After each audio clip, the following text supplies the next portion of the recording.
Look at Romans 2, verse 9. And I'm going to read the last part of verse 8.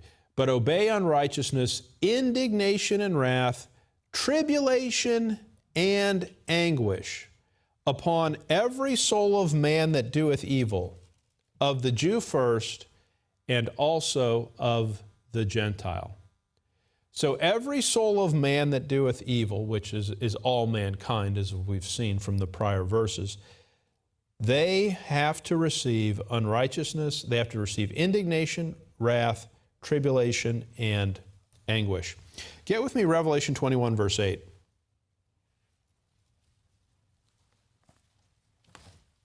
Revelation 21 and verse 8. But the fearful and unbelieving, so even just someone that's an unbeliever, and the abominable, and murderers, and whoremongers, and sorcerers, and idolaters, and all liars shall have their part in the lake which burneth with fire and brimstone, which is the second death. So let's talk briefly about all liars. How many banks do you have to rob to be a bank robber? Just one. So how many lies do you have to tell to be a liar? One. So what percent of mankind is a liar? And the answer is all.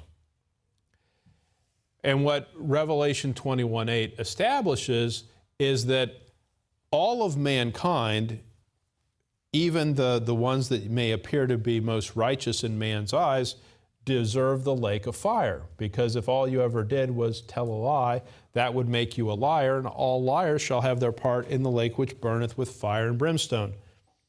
Go back with me to Romans chapter 2, verse 10. Romans chapter 2, verse 10. But glory, honor, and peace to every man that worketh good, to the Jew first, and also to the Gentile. So God provides glory, honor, and peace to every man that worketh good. But as we've seen, there's no man that worketh good. Get with me Psalm 14 and verse 1.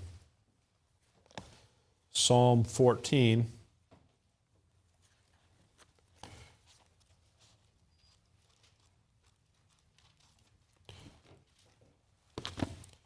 Psalm 14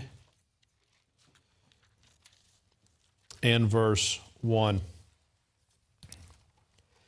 The fool hath said in his heart, there is no God. They are corrupt.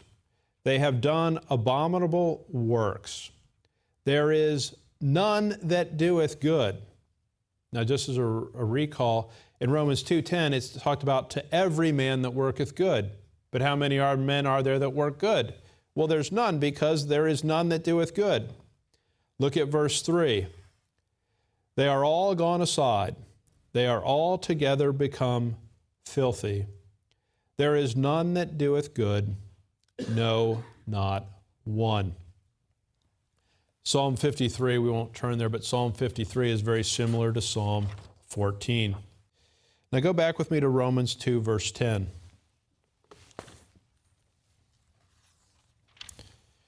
Romans chapter 2, verse 10.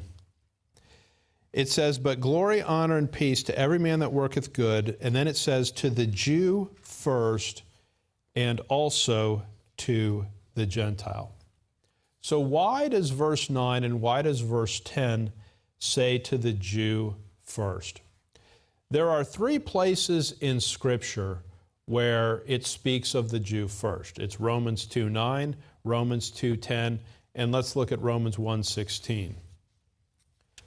Romans 1, verse 16.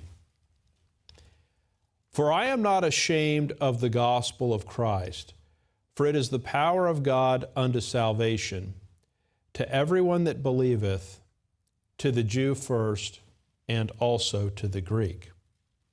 When Paul speaks about the gospel of Christ, he speaks about preaching it to the Jew first, even though he is specifically said to be the apostle of the Gentiles in Romans 11:13. Well, why does the apostle of the Gentiles speak to the Jew first? What I'm going to suggest to you is this. When you think about the dispensation of grace, the dispensation of grace, and Paul's ministry in particular, comes about after thousands of years of the middle wall of partition between Jew and Gentile. If you look at time past on the chart, does Israel have an elevated position? It does. Gentiles have an inferior position. When you read Ephesians 2:11 and 12, in time past, how does Scripture describe Gentiles? Aliens from the commonwealth of Israel, strangers from the covenants of promise, without hope, without God. The Jews were God's chosen people, the Gentiles were not. During the dispensation of grace, is there a difference between Jew and Greek? The answer is there is not. But yet what Paul does in his ministry is when he enters a city, where does he go first? He goes to the synagogue first.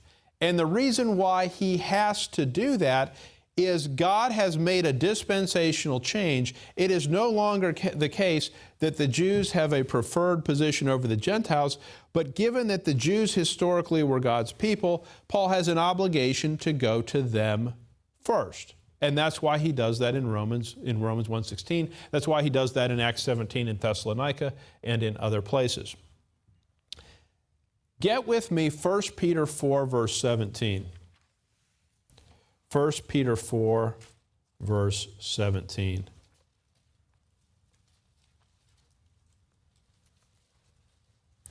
First Peter chapter 4,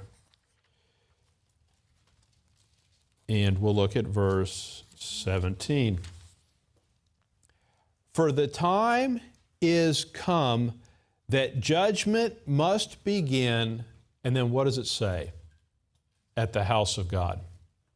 And so what God does with the Jew is, who is judged first according to Romans 2, verses 9 and 10? It's the Jew first, because judgment begins at the house of God.